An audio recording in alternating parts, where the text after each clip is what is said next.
Welcome sa Knorr Lutong Nanay 21-Day Challenge. Ako po si Vanjo Merano ng Panlasang Pinoy. Ano nga ba itong Knorr 21-Day Challenge? Isa itong gabay para naman matuto tayo ng healthy cooking. Para naman mas maging healthy tayo. Day 4. Simpleng dish, pero ubod ng sarap. Ito ang Ginisang Togue. Umpisa na natin. Ito yung mga ingredients na gagamitin natin. Toge o mung bean sprout. Isa ito sa mga future 50 foods na may mataas na antioxidant level. Dahil dito, nakakapagpababa ito ng risk na magkaroon ng chronic diseases at hindi lang yan, pinapababa din ng toge ang bad cholesterol sa ating katawan. Ito naman, yung tokwa. Ipinirito na natin yan.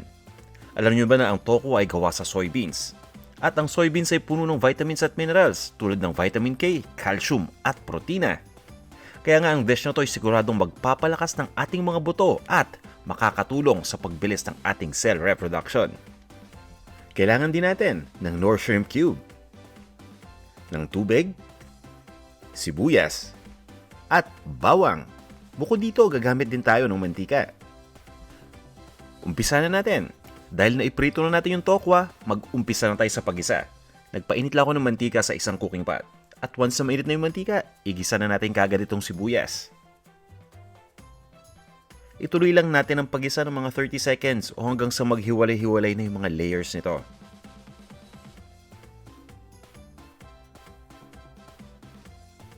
At ihanda na natin yung bawang.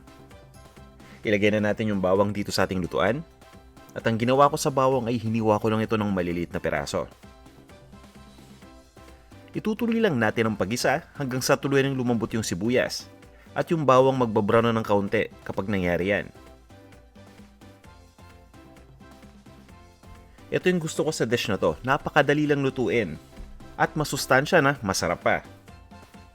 At speaking of masustansya, ilalagay na natin itong toge.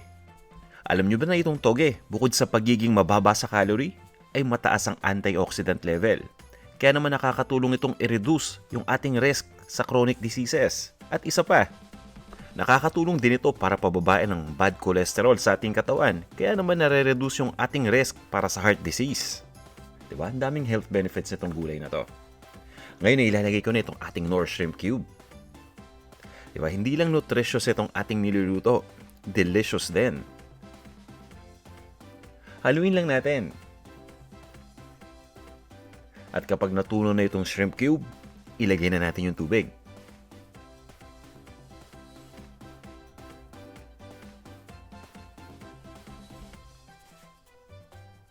Haluin lang natin.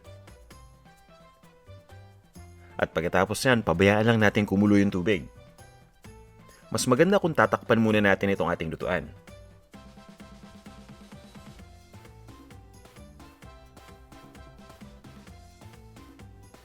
At once na kumulo na yung tubig, halos ready na tayo. Ganyan lang kabilis.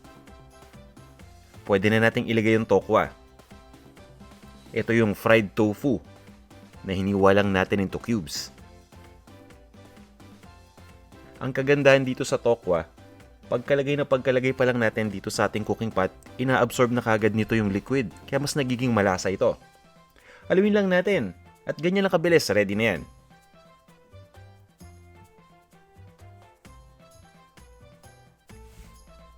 Ililipat lang natin ito sa isang serving bowl. At iserve na natin.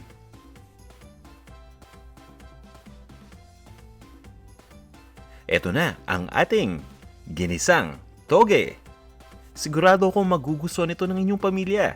Dahil kapag may Knorr, nutritious food can be delicious. Itong ating niluto ay may taglay na 355 calories. Na bagay ipare sa isang tasang kanin. At isang pirasong saging na panghimagas. Para sa mas marami pang nutritious and delicious recipes, bumisita lang kayo sa knorr.com.ph. Maraming salamat sa inyong panonood at magkita-kita ulit tayo sa ating susunod na video.